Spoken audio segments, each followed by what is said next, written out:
Yo, we are back in the building. Get a Bucket Podcast, episode 12, with me, your host, Chris LeBron, and my guy, Kevin Lucas. What's good, bro? It's been a little bit. Man, I'm glad to be back, man. It's been a minute. I've been needing someone to talk college hoops with. I ain't gonna lie to you, but I'm glad to be back. It's February already, which is crazy as hell, but March is on the way, which I can't wait for. March is my favorite time of the year, but I can't complain, man. Life been good. How you been? I'm good, bro. You just celebrated a birthday, and you Aquarius, like, myself. My birthday's Saturday, actually, bro. I'm getting old. I'm 34 years old, bro. Happy early 34. birthday, man. Yeah, bro. Getting old, but we got a lot of great college basketball, and we got a lot to talk about. We did the show 2 weeks ago, and a lot has happened in those few weeks since we last talked. But let's get right into it. Like I said, appreciate everyone. This show is brought to you by SeatGeek. SeatGeek, your number one place for all your ticket needs. Use promo code Off the Ball Network to get $20 off your first purchase. We got a lot of college basketball games. We got tournament time. Conference championships about to happen very soon and all that. So get your tickets. Use promo code Off the Ball Network. Get $20 off your first purchase at SeatGeek.com, your number one place for all your ticket needs. But Kev, we talked about it. We needed to show the Pac-12 some more love. And that's what we're going to do right now. We're going to show some love to the Pac-12. UCLA's balling. Arizona's balling. This, like I said, we needed to dive into more Pac-12. But I'm going to ask you, Kev, who's the best team in the Pac-12? Is it Arizona or is it UCLA? Whew, man.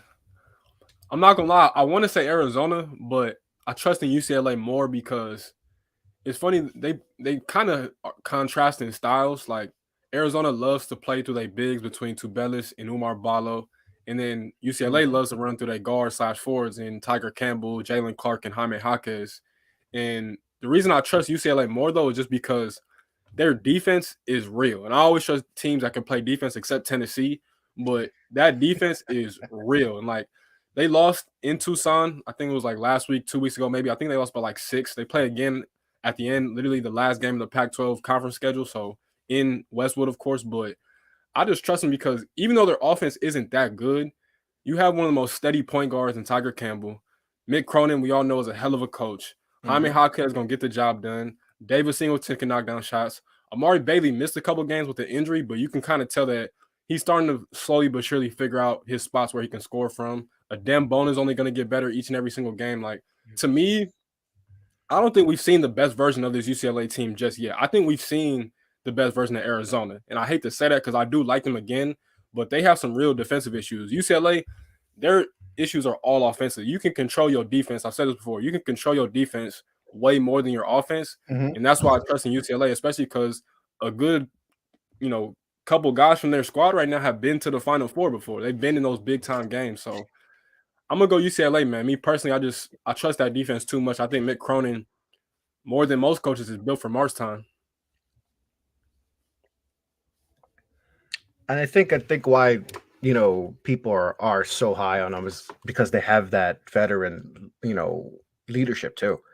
Having Jaime Jaquez there, Dave Singleton, like they got a blend, and Clark there too. They got guys, who've been there, and I think when we talk about March Madness, usually the teams that we see finish are the teams that have the most experience on them. And I think that's probably why. And Zona, we talked about Zona a lot, and they lost a lot of guys. I mean, there's a guy in Indiana right now that might be the rookie of the year, killing it for them. Yeah. That was a huge loss for them, So, but they got some guys. But I would agree with you. I think UCLA right now. I know they've lost 2 in a row. They lost to USC last,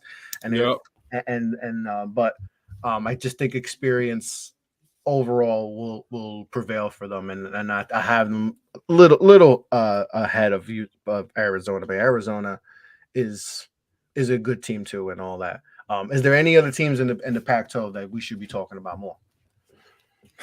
I'm not gonna lie, I think Oregon might be making a little bit of noise. They've been kind of up and down these past couple of years. It's been large part due to injuries, but when they're healthy, man, like N'Faly Dante is a hell of a player. Nate Biddle, same thing. Their guard play has really been the most banged up, but ever since they've just been getting healthier and healthier, they look solid. So I don't know if they're a tournament team right now. They got to start piling on wins, but man, if they can just stay consistent and not take any bad losses, like they can't lose to any bottom tier team in the conference like Washington, then they should be straight. Like honestly, I want to see a little bit more consistency out of them, but like I said, if they can just continue to just stack up quality wins, they should be straight. I'm not gonna lie, they have a chance to squeak into the tournament. They're gonna have to make some noise in the Pac-12 tournament, which I think is usually in Vegas, but that's to be determined right now. But I do kind of quietly like the Ducks. I like Utah too. I'm not gonna lie. Utah's been doing their thing. They got a lot of experience too. They just have players on players. They all play unselfish. They play a free flowing brand of basketball. It's no selfishness on that team. So the Pac-12, honestly, it's not as bad as I thought it was going into the season. It's actually some solid teams. Like even Colorado, you got to think. Remember, Colorado beat Tennessee earlier in the season on a neutral floor. It wasn't even neutral. It was in Memphis. Tennessee was supposed to play Memphis. Ended up scratching that game and then scheduling Colorado and still lost. So the conference ain't that bad, man. I got to give the Pac-12 a little bit of love. Yeah, and I like USC too, man. I like USC too. I like that they play defense. Boogie Ellis is, Crazy. I remember Boogie Ellis from, he was supposed to go to Duke. I know there was, it was too much guys over there, so you want to. I think went to Memphis, right? Yep. Memphis didn't work out there. Finally found a home in USC, and he's shooting the ball really well and all that. So he's someone that I've been watching for a minute. Since he had Duke ties early on, but I like what they're doing right now. They've had some. You could say what you want about loss, but they had some good losses, if you want to say that can help them with their resume going forward. March Madness too, and some really good wins. So USC, another team that we should be be on the lookout for, because I like what they're doing over there too. So let's get right into the next talk. Let's talk about the Big 12. We can't get enough of the Big 12, Kev. We love the Big 12. On get a bucket. We really do. Top, from the top down. I mean, we saw Oklahoma put a beat down on Bama, and we had talked about Bama needing to get maybe catching the L just to get some, that feeling. And then we saw what Bama did, and we'll get into Bama a little bit later. But Big 12, man, who's the king? Whew, man, that one's hard because y'all know how I feel about Kansas State. Jerome Tang took a tough loss last night to their rival, Kansas.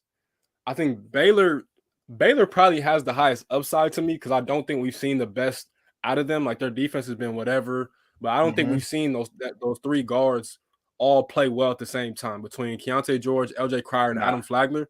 I don't think all of them have had a game where they just look complete. Like most times when they win, like they won on a neutral floor against UCLA, against Gonzaga, so they have good wins already. But I feel like their upside is high. But I think I got to go with Kansas, man. And I know it's kind of like the easy answer because Kansas has been the dominating force in the Big 12 for like forever now. But when I look at them, I'm not really a fan of the way that they play because I've said this before, but like Jalen Wilson is a good player. I don't want to make it seem like Jalen Wilson is not a good player. I'm thinking the same way you think. We're gonna say the same thing about Jalen Wilson. But I don't think the recipe for success is 17 shots a game. Like 17 shots a game. He's not afraid to let that thing go. That's a lot of shots, bro. Like that is a lot, especially just for your legs. Night in and night out, you taking 17 shots at the minimum. That's tough. But the reason I do like them is because they're probably the most complete team on both sides of the floor right now. Like TCU is probably up there, even though I feel like they kind of lack a little bit of offensive firepower outside of that backcourt in Eddie Lampkin. But when it comes to Jalen Wilson, Grady Dick, I don't think we've seen Kevin McCullough fully get comfortable yet. DeJuan Harris, he's not as aggressive as I would like him to be sometimes. Like I would want him to attack the rim a little bit more. And he hit a couple threes against Kentucky early in the game, so that's good. But if he can just penetrate the defense a little bit more, he'll make life easier for his shooters. You know what I'm saying? Like you just need him to do that. You don't need him to necessarily look to score, but just make the defense crash. You know what I'm saying? Get that help side to play off of your teammates and then dish it out. But I think KJ Adams is the perfect small ball center. Like a lot of Kansas fans had a whole bunch of problems with him, but to me, he's like the ideal center because he can guard bigger dudes because of his physicality. And when he's guarding screens, he can guard guards because he's so quick on his feet and mobile. And so I like this Kansas team. The only concern I would have with them is the depth because when they get in foul trouble, it gets very scarce real quickly. Yeah. And Ernest Uday has been giving them solid minutes, as that backup center, which has been key for them. But if they can just keep building off that Kentucky game, to be precise, and of course last night versus Kansas State, then Kansas can be dangerous, man. I got to give Bill Self a lot of credit, as much as I don't want to do that because I'm not a big fan of his. But to win a national championship and then come back and be, I won't say they're as good as last year's team, but they're way better than I would have expected. Because when you win a natty, it's like, it's cool. Like, yeah, you start thinking about next year, whatever, whatnot, but you're not really all the way locked in like that. But this team is actually hella good, man. Like, they have pieces, and getting a guy like Kevin McCullough to transfer from Texas Tech and go to Kansas is not no easy task to do. So I got to salute to the Jayhawks, man. As much as I don't like to do that, but I think they might still be the Kings sitting at the top of the throne in the Big 12. I think so, but unlike last year, I felt like there was just more team ball and all that. I wore, and like I said, Jalen Wilson, great player and all. I think could be a first round pick, but I feel like he might shoot you out of a game. I can see that. Because he gets so perimeter happy that he's just, and like I said, he can take over game. We've seen it at times, but we've also seen him with those big scoring games. You look at the box score, you're like, what, 30 shots? And in college I mean, we know in the NBA you shoot 30 shots, that's a lot. In college basketball, that's a lot. So I just wonder what's going to happen once we get towards, when they get, to March Madness and all that. How are they going to, we're going to try to get more Grady Dick involved, as far as being a primary and all that, because like I said, sometimes Jalen, he gets so trigger happy, and we see that once that happens, tourney time, you get that team that's not that they're so reliant on him, because they got other guys that can score. Grady Dick can score, but he's their guy that could hurt them. So I just hope he can tone it down with a lot of shooting, because he shoots a lot. Yeah, he shoots a lot, and even for a guy that shoots a lot, he's shooting, I think, around like 35% from three. So it's not as bad as maybe some people think, but still, like, I want him to, because sometimes I'm watching, I'm like, he just shooting that thing. He has no dunks this year. He doesn't have a dunk. You would think a guy of his build, he'd be able to get to the bat. And I know college is more compacted and all. It's hard to sometimes get there, but he don't have a dunk. I think he has like 2 dunk attempts, and he has, which is crazy because he's what, like 6'8", like he's like 6'8", 6'9". That's what I'm saying. Like I was doing the research, and I was looking at stats, and I was like, wait, he doesn't have a dunk. And Self loves to run like live plays too, which is crazy. So. Yeah, which is kind of wild. I thought that was a kind of crazy, but he's for a guy that shoots a lot, he's still a relatively efficient player, but he does shoot a lot, and but they got a lot of veteran experience there. So hopefully once they get to tournament time, and it seems like they bounce back. It's only 2 games, but good wins over K-State and Kentucky after having what they lost like 3 in a row there. So I still think they're good, but the Big 12, are we still in on TCU? If I feel like when we talked about that, like they can sometimes struggle with shooting and all that. And Mike Miles, luckily, it's not as bad as we thought, the knee injury. I thought that was it. Yeah. And if he was gone, it was a wrap for my TCU Final Four, prediction. But how are we feeling about TCU right now?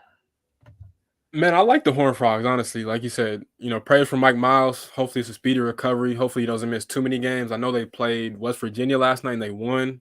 So that was good. Eddie Lampkin got hurt too. He hurt his ankle in that game against Kansas. So hopefully his ankle starts to heal up too. But like with them, as long as Mike Miles, Damian Ball, and Eddie Lampkin are healthy, they have the 2 keys to success to have a deep tournament run, like you're saying, going to the Final Four, because they have 2 guards in Mike Miles and Damian Ball that could go and just take over games whenever. And then on top of that, the defense is there. Between, you got guys, Xavier Cork, Emmanuel Miller, Micah Peavy, Chuck O'Bannon. Like, they have length, athleticism, the size. They got it all defensively. The only concern, like you said, is the shooting. But those 2 recipes I just named for success right there is exactly what you need come tournament time. So they're one of them teams, like, you can say it's about anybody, but if they get hot, like, they're damn near unstoppable in my opinion. Because we've seen Mike Miles take over games by himself. We've seen what they did at Kansas. They literally beat Kansas by I think 15, damn near 20, which is impossible to do. Nobody wins like that at Fall Gallon Fieldhouse, but they went in there and just slapped up Kansas like 23 points, 20.3-point win. That's what I'm saying. That's bro. Beating Kansas by double digits. If you beat them by single digits, like that's whatever, right? They went in there and beat them by double digits. They put a that's not that does not happen that much, especially under Bill Self. So they're one of them teams, man. Like any given matchup, you like them just because you know their guard play. If he's not just as good as the opposing team's guard, he's right there. You know what I'm saying? So I like TCU, man. I'm not gonna lie. They just got to get healthy, of course. That's gonna be the biggest thing with them is health.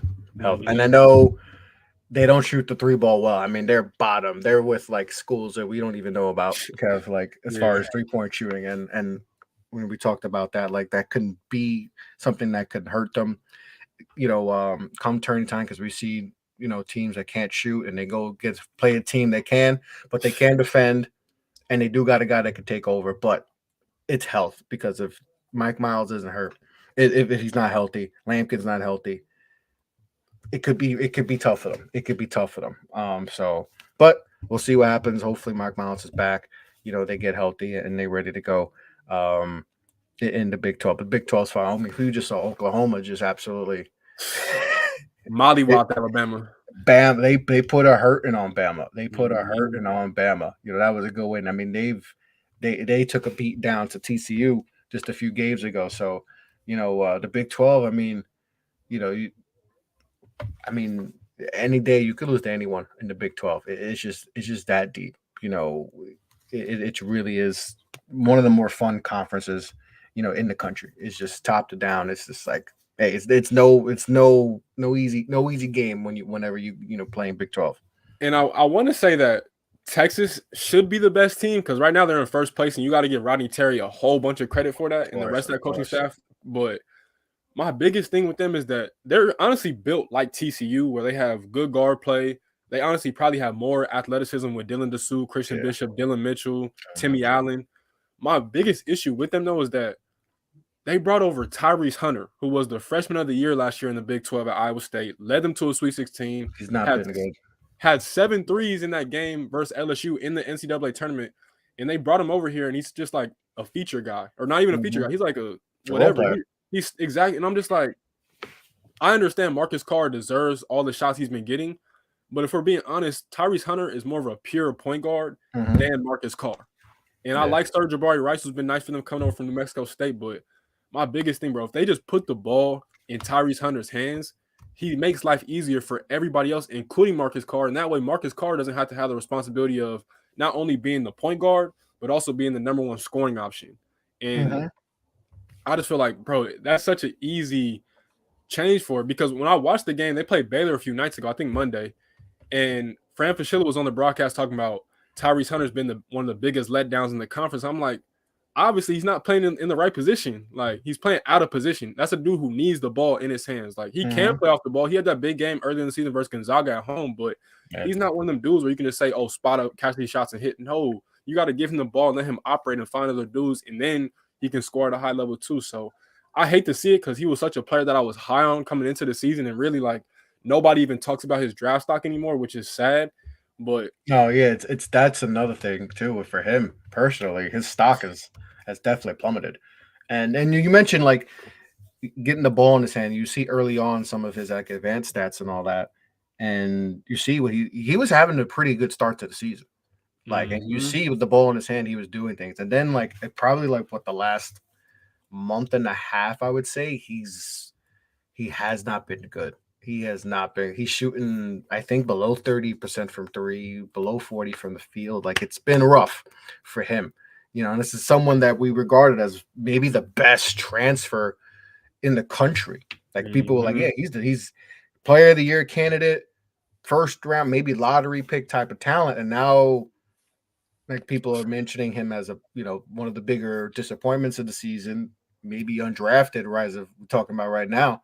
Like, so it's hurt. It's hurt a little bit, with that. I don't know how much, Chris Beard not being there has affected him, and all that, but it hasn't been good. But if they want to make a run still, regardless of who's the coach. If Chris Beard's not there, obviously he's not there, but they need him.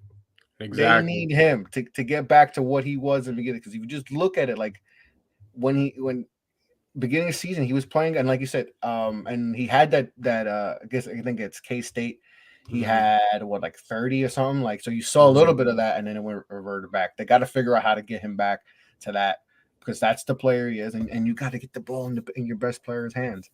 It's sometimes and the thing sometimes it's that simple, man. It's just that simple. The thing that frustrates me is that Marcus Carr is literally playing the Jalen Wilson role on top of being a point guard. Like, bro, that's so much to carry. And I watched Marcus Carr when he was at Minnesota playing for Richard Pitino. Ultimately, he did the same thing for a lackluster team. Like, clearly the roster at Texas is much better than it was at Minnesota. Yeah. But you don't want a guy to have to shoulder that load like that. Like, no, like, let him get his shots. You can be fine with that. But let Tyrese run the show. Because that's what he's the best at. He's the only pure point guard on the entire roster. Like, so to me, it's just like, it's common basketball sense. I don't know what these coaches be thinking sometimes, but it's nothing against Rodney Terry at all, by the way, because they're still, again, I'm saying all this, they're still first place of the Big 12 right now. So it's not a big knock, but me personally, I think that's just how you maximize this roster right now. Yeah, no, 100%, 100%. And, I feel like they could do a little bit more with Dylan Mitchell too, because he's another one that had a good start to the season a little bit. Why people were so high on him. And I know, the perimeter game is not there with him, but it feels like someone that you can probably utilize a little bit better, for sure. I think he can help, but they're going to need those two guys, but it's actually, Tyrese, they need him. If they don't get him going, man, they could be early exit for Texas, so yeah, and obviously there's a lot going on, in that program and all that. They're probably trying to figure out who's going to be the next coach. Dylan Mitchell might be gone. They got a lot of upperclassmen. Yeah, I've been hearing some things about that. We're going to say that for later, but I've been hearing some things about Dylan Mitchell, sadly, but we'll say that for another episode. We'll say that for another episode and all that, but like a lot of things going on, Tyrese Hunter, we going to enter his name. So Texas, like we mentioned, man, Texas, the name of the school is big. But if you're really if I'm looking into the Texas job, if they're looking at me and you, I really got to look at this. Okay, we got a lot of seniors are going to be gone. What's going on with Tyrese? Is he going to leave? Is he going to come back? That could factor in for Tyrese, because if you get him back, that's huge for whatever coach, and utilize him the right way. Because if I'm Tyrese, my stock is down. I don't have stock right now. So, this is what's good with NIL. Like, I'm sure he's getting some money, but I got to look at my stock. If I come back, I can get my first round buzz depending on the coach. There's a lot of things that Texas job, and we talked about that previous shows. Like, it may not be as good of a job as people think, but it is Texas. So, they got money and all that, but, we'll see what happens. Talk about a team that we talk highly about. And it seems like maybe a team that I thought that would be in the Final Four, the Creighton Blue Jays. Playing good ball. Seems like they're figuring things out finally. There was at one point they were probably, they were 500 or a game over. Like they were lost like 6 in a row. They lost 6 in a row, and then some were close games and all that, but they were losing. They were losing them. So yeah. And they were on the bubble, or not even first 4 out, whatever, last 4 out, whatever you want to say. They were not going to be in the tournament after people, some thought national championship, Final Four, elite, very highly of them going to. But simple, Kev. Creighton back? Yes. I'm confident in saying that because I think the biggest thing was, first of all, in that losing streak that I just mentioned that happened like early in the season, Ryan Kalkbrenner was hurt, and he's clearly their most important player by far because he's one of the best defensive big men in the country. And when he's on the court, he just makes them a way better team. He's a wall, man. Better team. He's a wall. So that's one thing.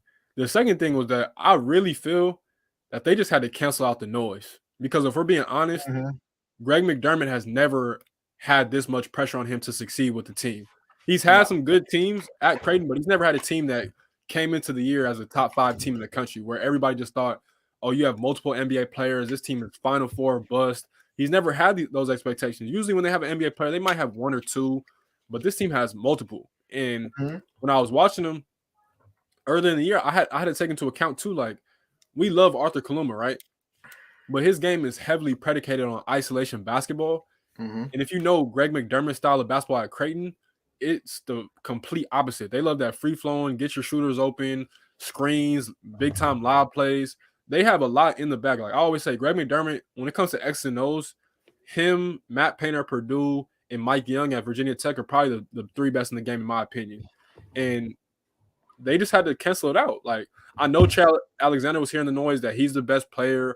Arthur Kaluma, the same thing. But sometimes you just got to trust who's going to practice with you every day, who's going to study hall with you every day, who's on these flights with y'all every day. You can't listen to all the outside noise. You got to cut that out because it can be a distraction and it can weigh you down. But they've been playing better. Arthur Kaluma's playing a lot better. Especially after the Maui. Man, because everybody loved him after that, which rightfully so. They beat some good teams. You know, Arkansas was healthier at the time. They had Brazil. They, they beat quality teams. And so with that, though, I think the biggest thing is just they trusting each other a lot more now. Ryan Nembhard is ascending. I think he's taking the biggest leap out of all of them because he's just that pure, steady point guard, man. We always talk about point guards like he's up there. He's up there. Oh, yeah. He's only getting better. And I'll be honest, the Biggies being kind of down has kind of helped propel them too.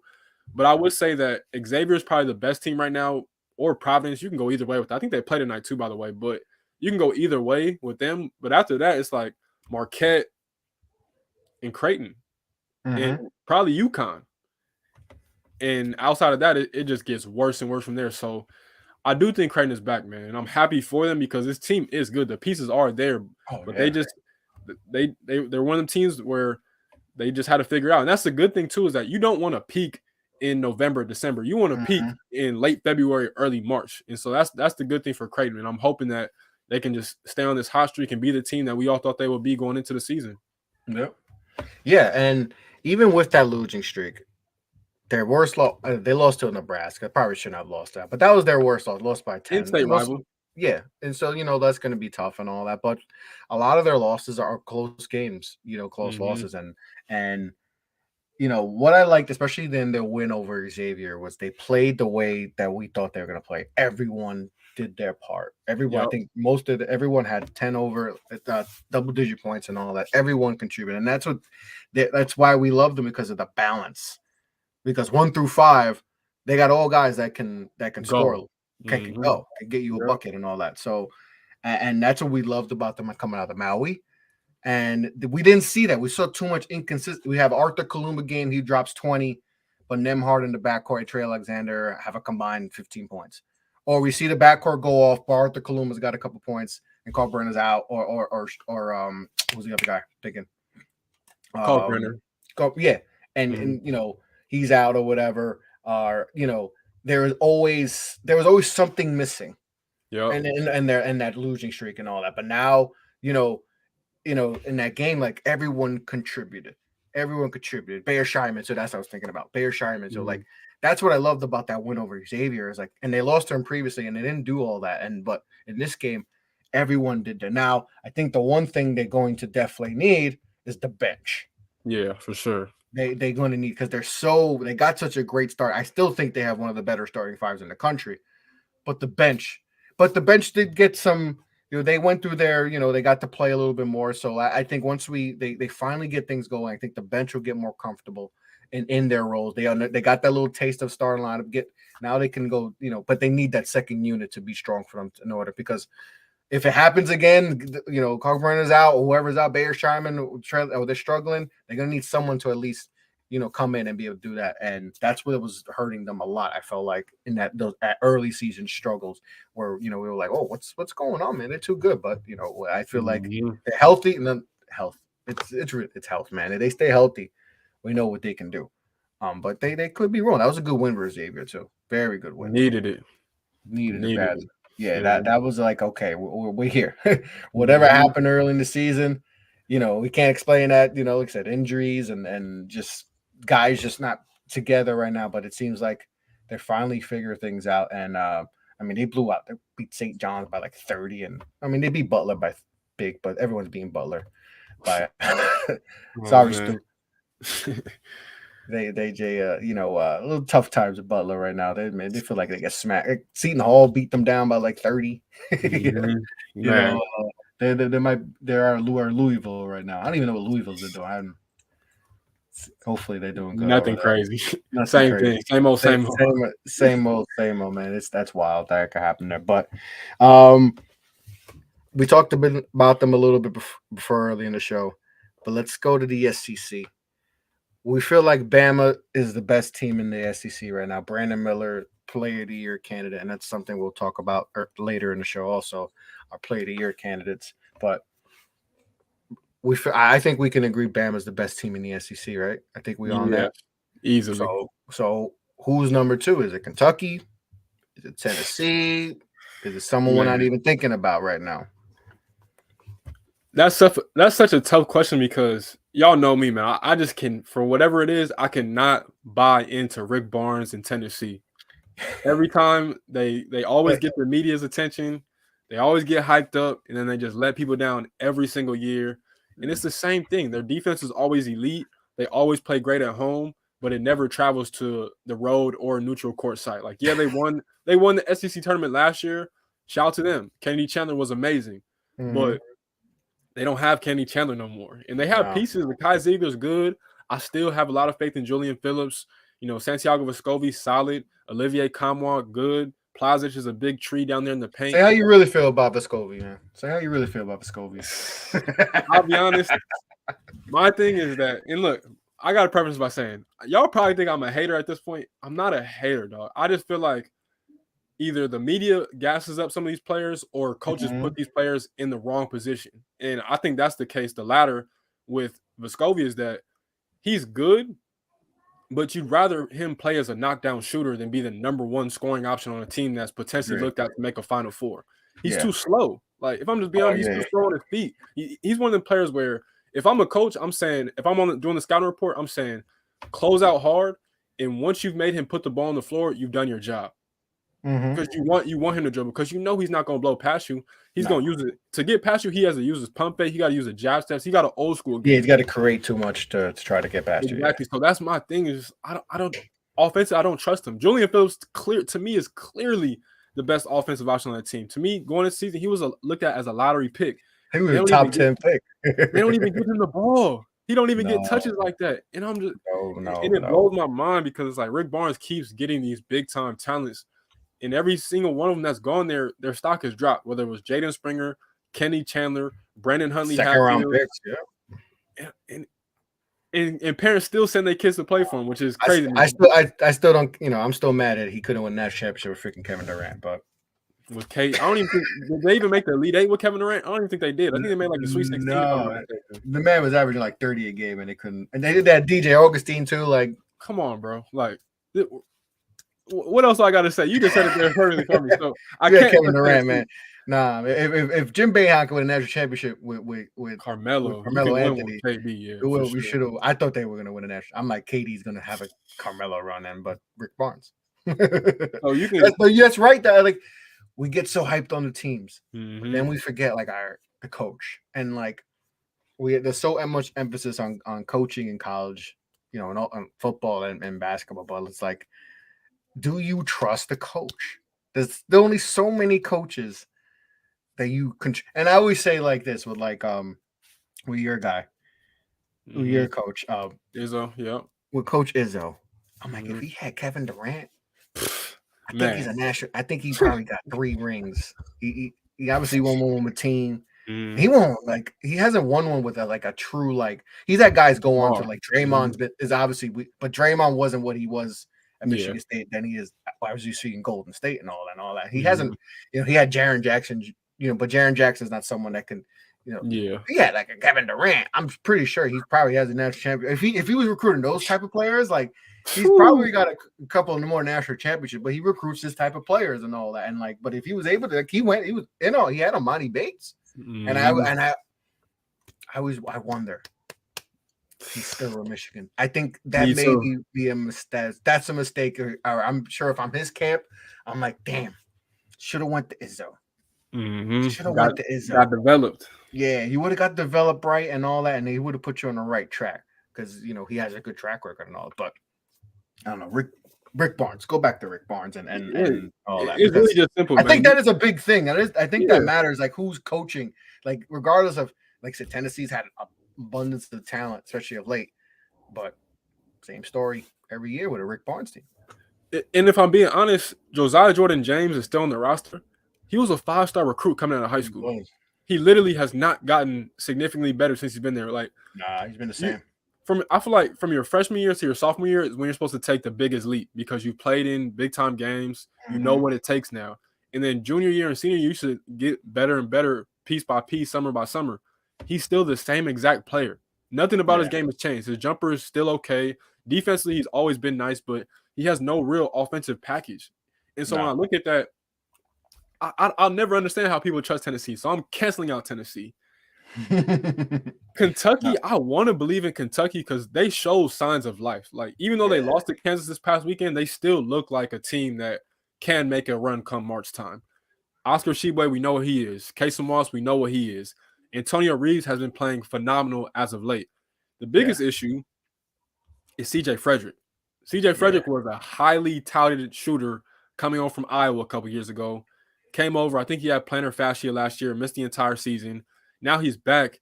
And when he's in the game, he does help out with Kentucky's spacing, but he's also not knocking down shots like that. When they play inferior teams or teams that are just as good as them, he looks fine. But when they play better teams like Kansas, he was MIA.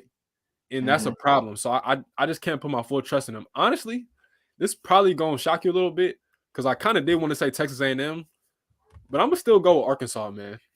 And I want to say that Arkansas is probably, I think they're 4-5 right now in SEC play, which is crazy. But for some reason, Muss always starts off SEC play. Since he's been at Arkansas, every year they start off SEC play slow. For some reason, I do not understand. And then they pick it up and they don't look back. And I think it's a chance that happens this year, especially because, ladies and gentlemen, Nick Smith is going to come back. He's going to come back. I know a lot of people are saying that, oh, he's with Clutch, he's in LA, he's in Hollywood partying, all this stuff. Forget all that. Nick Smith is going to come back. I don't know when, but I promise you it's going to happen within the next couple of weeks. I promise you. I put money on that. With that, though, they managed to get some quality wins. And even the loss at Baylor this past weekend, they look like a team that you could trust. They look good. For a team that was missing 2 of their star players, which we got to get used to because Brazil just has a torn ACL. It is what it is. Speedy recovery, all that. But they played at Baylor, and they played that team close. Anthony Black is a dog. I would absolutely take him with the lottery pick, no hesitation. He could change the Orlando Magic's future 100%. Right now and the Houston Rockets easily. Dog. Ricky Council, the 4th. Let me put some respect on their names. Dog. Jalen Graham off the bench for them. Dog. The first Mitchell that starts for him. Dog. Like, this team is starting to really buy into their roles with all the injuries taking place and different things like that. And they're starting to finally trust in Muss's vision.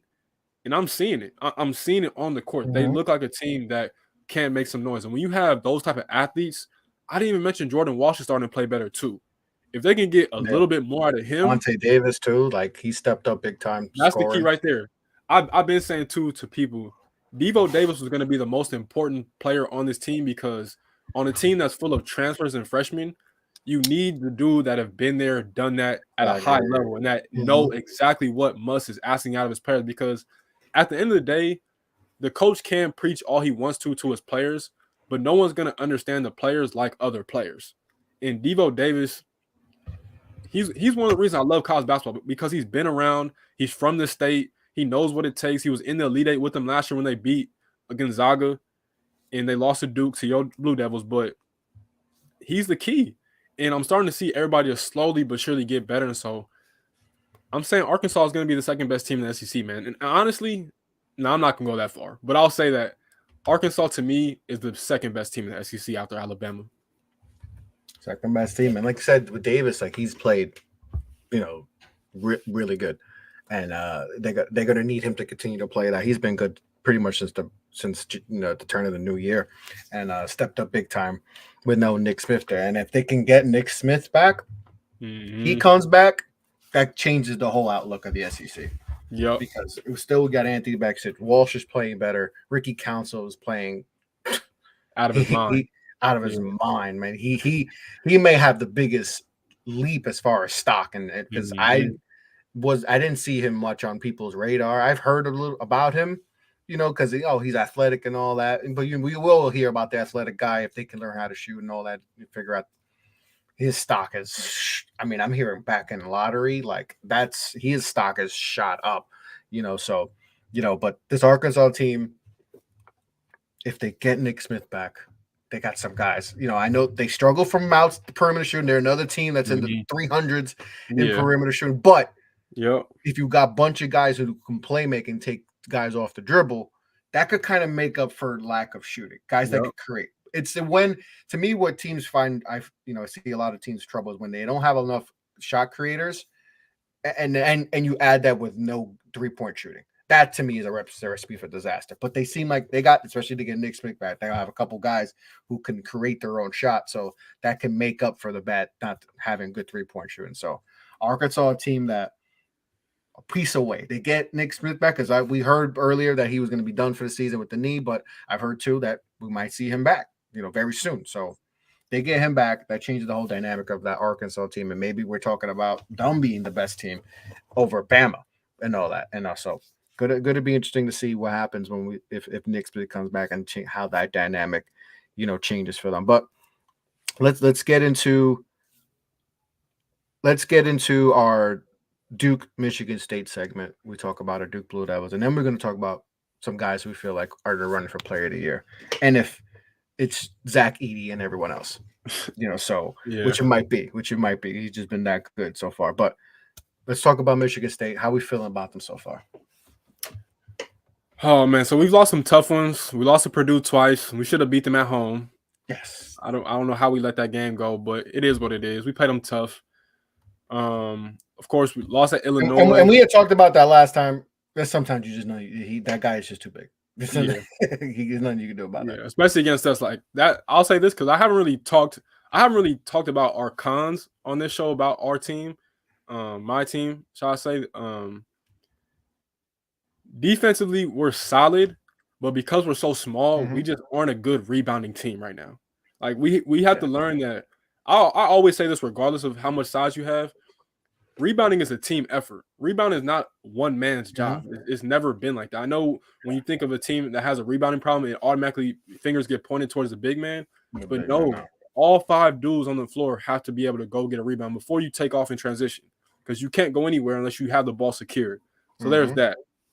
On top of that is that in a conference that's dominated by big men, going from Zach Edey, Hunter Dickinson, Trey Jackson Davis, who's been playing phenomenal too, by the way. Killing it. Even though they lost. They lost, right? Yesterday? Yeah, to Maryland. They lost to Maryland last night. We don't have that front court like that. Mady Sissoko is good, but he's not skilled. He's more just one of them guys that's a brute force. He likes to hit you. He's one of them type of guys. And I don't mind that because that's Michigan State basketball, if I'm being honest, but he kind of lacks in the skill department, so we don't have a reliable post threat like that. Jackson Kohler is starting to slowly become that, but even then, he gives up a lot on defense. Just as much, he'll get you a few buckets, but he'll give up the same amount, if not more, on the other end. And he's a freshman, so I expect that. But outside of that, I'm still confident in my team, man. I like I think we're probably like middle of the pack in the Big Ten right now, but we have a good, I want to say 8 games where every game, to me, we should be favored.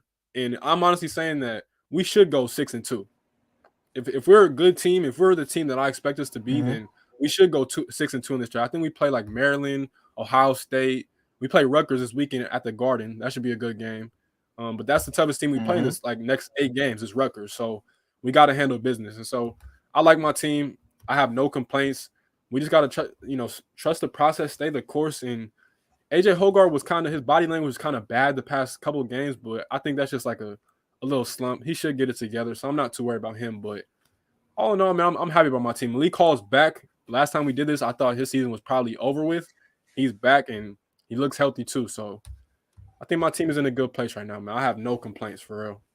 And any worry that you could possibly miss March Madness and miss any worries? Or you feel confident that you're going to be on that? Never. Even if we finish 9th in the Big Ten, Michigan, the Wolverines, they need to worry about missing tournament because they're probably going to – we'll talk about that next episode, though. Remember to say that. But for us, the thing that I always trust about Izzo, last year I was really concerned we was going to miss the tournament. last year I was shook. That was the first time in my life selection Sunday. I had no faith I had faith, but I didn't have full confidence that my team was gonna be in the dance, and somehow we snuck in. But this year, that Kentucky win is only gonna look better and better. We played Gonzaga, lost by literally 1 point. Gonzaga's had some good quality wins. They beat Bama, one of the few teams I could say that this year. So Yeah. as long as we just stay consistent in the Big Ten, we'll be fine because we've beaten almost all the top teams outside of Purdue and Illinois, I guess. But Rutgers, I want to say second place right now. We beat them already. So I'm not worried about that, man. We just got to keep being consistent and take pride in rebounding right now because that's a big issue. I can already see us losing in the NCAA tournament off a putback game winner. That's what I imagine. I think about things like that every year. Like, how is my team going to lose in March Madness? That's what I picture with this team. I'm praying that's not what ends up happening, but that's what I'm envisioning. But nonetheless, I'm not worried about my team as a tournament. I have full confidence we'll be in. Hopefully, it's like a 7 seed and just make noise from there. Because I love it probably seems like what you're guys would be around a 7 to 9 seed. That probably feels like that's perfect. Because 2015 we was a 7 seed and went to the Final Four. So I don't really care. We ended up losing to your Blue Devils with Jahlil Okafor and them, or 2015 it was. But regardless, but regardless, again, I'm not worried about my team. We're gonna be straight, especially come March time. We're gonna play our best basketball when it matters the most. And that's what you guys usually do your thing, but yeah, you guys are solid and all that. But we talk about another team that not playing up to like overall their what we've seen for past teams, but Duke. They had a tough loss against Virginia Tech. Who they lose to? Virginia Tech. They lose to. And they bounced back and they beat. We're gonna count Georgia Tech. That don't even count, but they win by like 40 points. But win by 2 where's Wake, and there's no Derek Whitehead. But Jeremy Roach, back and all that. He's played good, and it's been. And we talked about him a lot. Therese Proctor. He's been good for like the last month relatively. He's played solid and he seems like he's looking more comfortable and all that. So even Derek Lively too. Derek Lively he's looked lively finally. We're seeing him get more comfortable and all that. Topowski is just he's the man. He's just that dude. He's hooping and all. But getting Roach, and is key and all that. But they seem like they're playing a little better last few games and all that. But I don't really have much to say about. I feel like it's the same and all that. Obviously, not having Derek there, and obviously Derek's had a disappointing season so far, and we just need him healthy. Yeah, at this point, I just want him healthy. It reminds me like the AJ Griffin, scenario, or Harry Giles. Those 3 guys very similar, highly talented players coming in with a lot of injury stuff. At this point, you just root for them to just stay healthy, and if they go pro, and they're healthy and all that. But but Therese Proctor's been good for them. Mark Mitchell. We talked about that on the space you did. A few nights ago. Very underrated player that I think there's a lot more to his game than what we see, and we could say that about it. We could do a whole show about guys that in college that were like, he's better than what the stats say or what the film shows. Like you just have to, and I feel like there's so many guys that probably should be the NBA right now, but if you just look at the college film, they're like, and Mark Mitchell could be someone like that. Therese Proctor could be someone like that, but like we see that way too much, and that's probably something we should discuss, like college game and all that. And then we're gonna have something about a little bit about that about college and all that, but no real change about my thoughts about Duke. I still feel like we're, there's going to be nights where we look like Duke, and there's going to be nights more likely there's going to be a lot more close games, and it's relatively. I mean, other than the Georgia Tech game, everything's going to be close. Everything's going to be close. Y'all got the rivalry game this weekend. How you feeling about that one? And it's on my birthday too, right? Saturday, right? Yep. Saturday. That's on my birthday. Big game. It doesn't have the juice this year. Obviously, last year was obviously completely different because Coach K now doesn't have the juice it usually has, but it's still Duke, no Carolina to me. You know how rivalry games are. I'm sure like the same thing with Michigan and Ohio State. It got down years, but it's still you don't want to lose that. And if you're Duke, you know what happened, how it ended last year. You know who ended your season. You know who ended Coach K's last game at Cameron. All that should be like, even though a lot of these guys weren't there, most of the team wasn't there. Like, but if I'm Roach and I'm, Coach Shire, I'm like, hey, we need to Surprise come in thing. there. We need to Mhm. make up for what happened last year because that's all people are going to remember. It's like, oh, coach, this is crazy. A guy like Coach K, all the history, 5 national championships, most wins all time. People are going to be like, well, damn, man, he lost to North Carolina twice in the 2 biggest moments of his. It's crazy, but it's like I'm taking that as pride. Hey, no, we ain't losing. We ain't gonna be we're gonna come in here. We're gonna show up, and I think that's and maybe this is a launching pad for either team. They go back and they take a run, but that good big game. I'm gonna watch now on my birthday. That's gonna be good. Hopefully we catch a you know catch a W there. So we'll see what happens. But let's talk about some player of the year nominations. And is it and also is it Zach Eady's to lose? Because it looks like he's number one team in the country. He's just been dominant. I think last game he had almost 40 points and all that. He's just been Mhm. relatively good and all that. And he moves a lot better than most guys you think of that big. For sure. Like Taco Fall, like he couldn't Mhm. move. You Yeah. just but like he moves pretty solid for a guy that's that big and all that. So is it Zach Eady's award to lose, or who else we got that we think can make a run a national player of the year? Man, I hate to say to lose because I feel like it kind of discounts the other guys that are in the race, but also too, like you said, he's been so dominant. At this point, if he hasn't had it sealed up, then he's on his way to because Mm-hmm. I love Brandon Miller. Brandon Miller definitely needs to be in consideration for what he's doing. Freshman averaging like almost 20 points a game, if not 20 points per game. His team is the best team in this conference. Azulis Tubelis, same thing at Arizona, going crazy.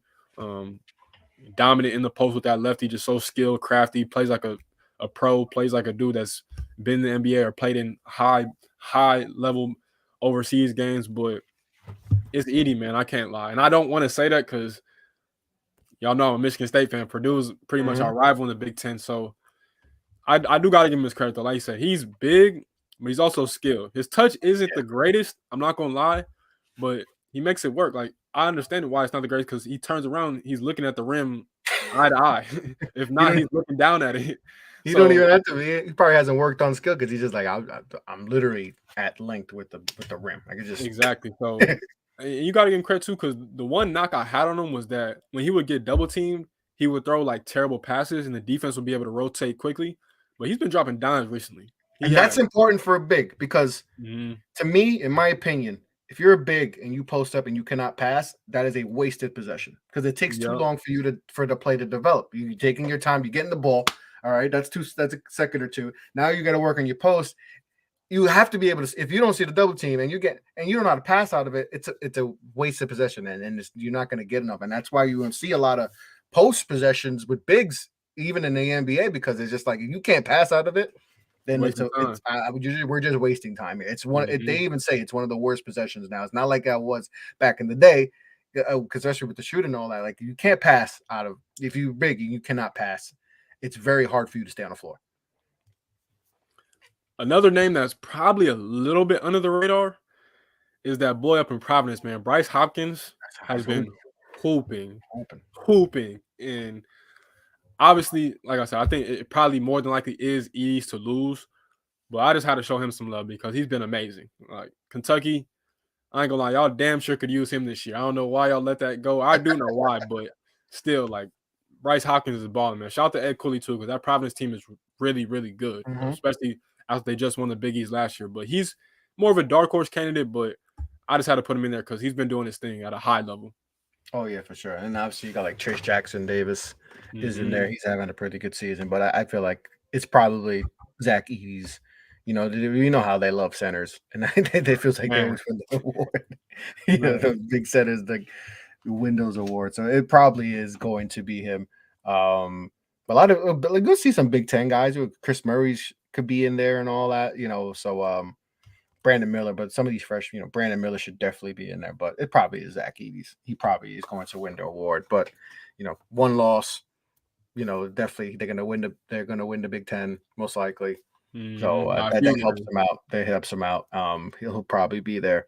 I know there's them and FAU with just one loss so far this season. FAU is another team that you know been really good this year. So Yeah, I think Zach Edey's probably going to win the award. Some other guys definitely consideration. We got to show love to, but it seems like it's Zach's to lose. All right, a few more topics before we sign off, Kev. I want to talk about. I saw something online I literally like right before we went on too, and I was like, "Oh, that's actually really good," and I wanted to get your thoughts on it. And it's the shot clock. So, 2015, they went from 35 seconds, which is, and we talked about like it's crazy to think that in 2 possessions it's over a minute, and that's kind of wild.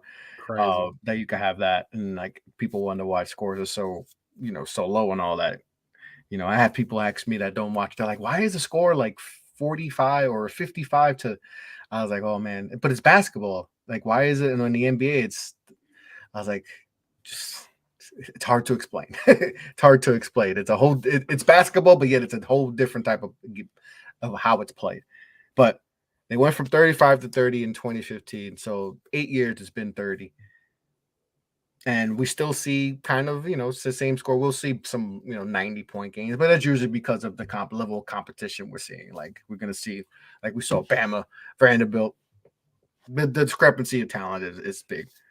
Should we just go to 24 seconds? And I know you have something else to add as far as with the high school game, because even back to when I played high school, the fact that there's no shot clock is maddening. Like even like I would have took a 35-second shot clock, a 40-second, have something so like we know because it helps you out a lot to know. All right, well, you could attack. You're playing defense. You can attack a certain way when all right. They got 10, they're going to try to. We got to force it into the other hand so we can get him to shoot, not this guy. And when you don't have shot clock, you could figure out whatever you got to do. So should we just implement universal 24-second shot clock? And like we do in the pros, like just 24 seconds. Like that's the one thing that should be universal to me in basketball. Period. 24.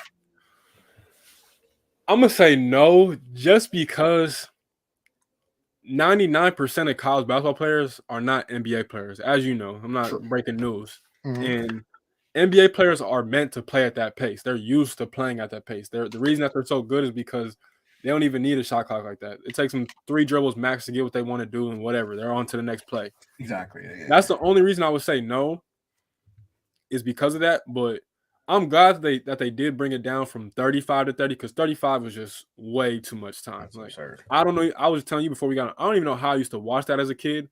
So 35 seconds is a lot of time. 30 is still, I think 30 is just perfect for the college game, because the way that it's played, the way that guys want to run their teams, girls want to run their teams, whatever. I think that's fine. So I would keep it at 30 personally, just because I feel like that's the perfect pace for the college game. Because we gotta understand, as I just mentioned, college basketball is slower than the NBA. NBA, they're getting up and down in the blink of an eye. Like even when we're watching NBA games, you can't even fully tell and grasp how fast they're moving unless you're literally at the game watching it for yourself. So that's my biggest thing. But when it comes to the high school game, I'm gonna just leave it at this. And this is probably the only time y'all gonna hear me say this. And I'm gonna say this one time. Universally, in every single 50 states of the United States, it should be a shot clock in every single state. It should never not be a shot clock. 100%. When I've seen games where coaches are literally telling their teams to hold the ball and just dribble it out because their team isn't as good as the other team, and so they don't want to give the other team more offensive opportunities. And that to me is not only insane, but you're holding the game of basketball back at least 20 years. At least 20 years. And so that's one of my biggest basketball icks, because I just don't understand how people can play like that. The name of the game is getting up and down. You're running, you're getting in cardio. That's basketball. To me, it's the best brand of cardio that you can possibly get outside of swimming. So they need to figure that out, because personally, I want to say California has it. I'm pretty sure California does. But I know it's a lot of states, especially in the Midwest, that don't. And that is a travesty, a major, major travesty. So they got to figure that out, man. Because to me, again, the college game is fine. I'm not worried about the college game. I think the college game, they honestly right now, to me, play at probably the perfect pace for college basketball players. But high school basketball players, of course, not everyone's going to go on and play D1 or whatever, or college basketball, period. but it's still just a good thing because you don't want to see anybody just holding on to the rock and wasting time. That's I hate not that. only are you wasting time for the players, you wasting the people that are going to these games time. So nobody's trying to see that, man. So the point is, get it together. If you're a state that doesn't have a shot clock implemented, get it together. We're in 2023. We're supposed to have flying cars right now. Let's get it together. We're living like the Jetsons right now. Exactly. So let's get a shot clock out there, man. Please. Oh no, 100%. Yeah. That's something that we need. We need a shot clock. Like that's definitely and should be implemented throughout high school. Like holding on to the ball, and I think I read a story about like a team that did just hold on to the ball as long as possible, and there's only like a single digit amount of possessions in the game, which is mad. Imagine going to that, even if it's high school or whatever, and seeing that. Like that's kind of ridiculous and all that. But Crazy. Gotta change that for sure. So I wouldn't mind the 24-second, but I get what you're saying is like there's not everyone in college is going to be in the NBA, and why we see such fast paced in the NBA. Like they don't even use the 24-second shot clock. Sometimes like it's like 7 seconds, like the Suns, right? 7 seconds or less, like or, that type of basketball, and which used to be like frowned upon, and now like that's what you want, because you want more possessions. Teams want more possessions, so they want you to shoot it and all that, which is crazy. But yeah, definitely got to bring that back. All right, final thing, McDonald's All-American. We talked about this a little bit, but obviously Bronny is the big name and all that. But are there other names? And to me, like I don't know if I talked to you about it, but like I think this is a good thing because I think Bronny's going to bring more eyeballs to the game, and I think that's very important. But are there any names that we should be looking at, in this game? Obviously, we got the obvious names, but are there any names that we should be really, looking into for this game? Definitely my boy Jeremy Fears, headed to play at Michigan State next year. Currently is in the state of Illinois playing at Joliet West, which is a little bit outside of Chicago. He's been dominant. On the EYBL, he's played for the Indy Heat, which is a legendary EYBL program that's put out hella players from Tiger Campbell, Blake Wesley for the Spurs now, Jaren Jackson Jr., Xavier Tillman, the list goes on. But he's a dog. To me, I hate this comparison because Michigan State fans always make this comparison, but I truly think he's the closest thing that we've had to Mateen Cleaves since Mateen Cleaves. I firmly 1,000% believe. I know, obviously, I was barely 1 year old when Mateen was there, but I do. And I have done my history and watched Mateen play. And Jeremy Fears literally is a spitting image of Mateen Cleaves almost. And it's not even funny. So he's definitely one to watch out for. Jared McCain, Cali boy, going to Duke for you next year. Everybody loves him, because he's viral on TikTok, but he's so much more than just a TikToker. It's a reason he's going to Duke University to play basketball. Undersized shooting guard, but man, when I'm telling y'all, he can get buckets. He gets buckets for real. And they went out to Hoop Hall in Springfield, Massachusetts, and they played against DJ Wagner, and they beat them. Camden, which is a hell of a program for those of y'all that know. Yeah. Yep. So they went out there on the opposite coast and handled business. So Jared McCain's a player. Of course, I just mentioned DJ Wagner, third generation McDonald's All-American, the first to ever do it. Of course, his grandpa Milt did it. Of course, his pops DeJuan did it. And now he's the third generation, so that's history. 3 generations. That's crazy, man. Insane. Like, so the Wagner family can hoop. Justin Edwards is another one. Going to Kentucky as well. I think he's top 2 players in this class of 2023. Super athletic, springy wing. Kind of reminds me of Tayshaun Prince a little bit. Shout out to him. I seen he got his jersey. Him and Tyson Chandler actually got their jerseys retired at Compton Dominguez High School. I want to say last week, I think 2 weeks ago. But he reminds me of Tayshaun Prince. He really does. Same movements, everything. Loves to play defense, takes pride on that end. Not super vocal, but when he's on the floor, he just gets the job done. So I'm not mad at it.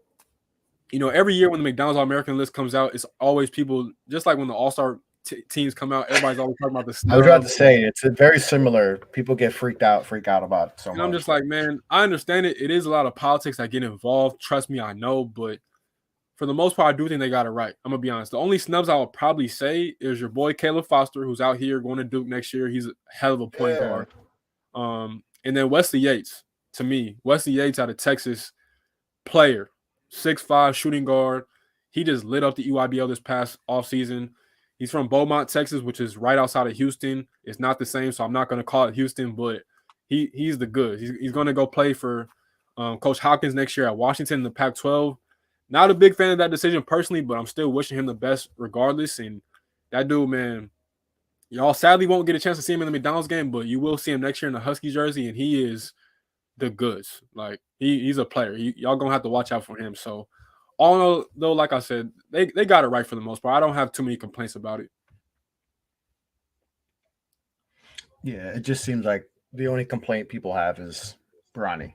Ronnie, yeah. And that seems like people really tripping about Bronny being in the game, which whether and for people to say he doesn't deserve it, I think it's kind of ludicrous to say that. Like he doesn't deserve it. Now, are there other players that maybe should have gotten the spot? You could say that, but there's also comes we got to remember who he is and who he's related to, and it's like that's going to bring eyeballs to this game.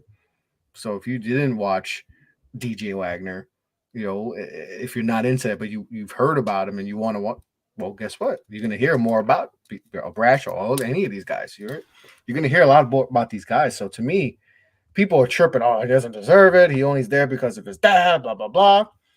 Okay, maybe there's some truth to that. I'm sure there is. Right, that helps that your name is James, LeBron James. You literally are Junior. Yeah. You know, so that that does help. But it's gonna bring more eyeballs to the game and all that. And LeBron is good. Let's not get it. That's what I was gonna say. He's earned this. He's earned it. Yeah, he's a hoop. Like he's a legit D1 player, high level D1 player. It's just people's agenda with LeBron James gets in the way of Bronny. And it's like whether I saw someone tweeted like, oh, they're still mad at the decision. And they're still mad at the decision and all that. Like they hate and they use that towards why Bronny should not be an All-American. I'm like, yo, the decision was 13 years ago. Get over it. Grow up. Get over it. Grow up. Like whatever agenda you have, you don't like LeBron because you think he ruined the league or he's a flip-flopper, whatever idiotic thing you have to say does not mean that should affect how you feel about Bronny. First of all, 90% of people probably have never watched Bronny even play, other than a highlight here and there on ESPN or on TikTok or whatever, Instagram.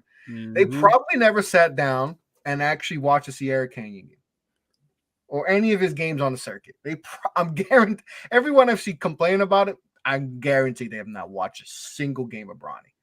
And I wanted to say real quick too that, in my opinion, I'm not going to say who I think it is, but to me, he's not even the worst guard there. If I'm being honest, I'm not going to say it because again, I'm not no hater. I don't feel good about downing a kid, but to me, he's not the worst guard that's going to be in the game. So the hate is just clearly misplaced, and like you said, it's clearly just off of the LeBron James. Like, of course, it's they hate LeBron James so much that they hate his kids. It's gotten to that point of sports where we're hating on the kid because you don't like LeBron James because of his politics or his whatever. It's just so idiotic. Crazy. Probably never watched Bronny play. But like I said, he might not even be the worst player but he's a legit player. I think people just get out of that LeBron James hate bubble and just be like, you know what, the kid actually is pretty good.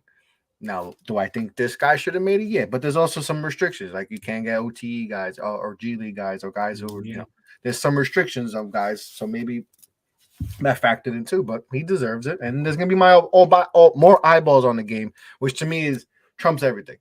There's going to be more recognition for these other players and all that. And then now people who probably would never really watch the All-American or probably haven't cared about it in a while going to tune in because of Bronny and be like, oh, who's that kid? He's going, oh, that kid from Kentucky's nice. That kid from Duke, Michigan State got a couple guys. Oh, all right, maybe. So to me, that all it does is help the game out that much more. Sure. So people need to stop tripping, man. Facts.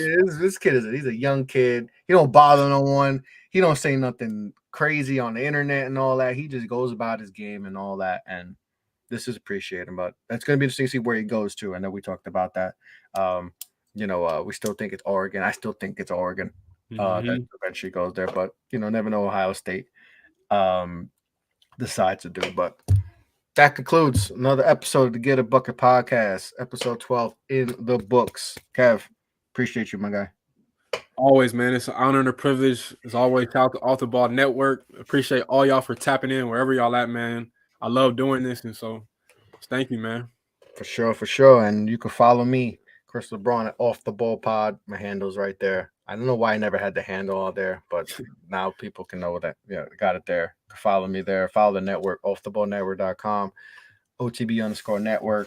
Make sure to leave a like and sub on the Twitter. Kev, where can the people find you?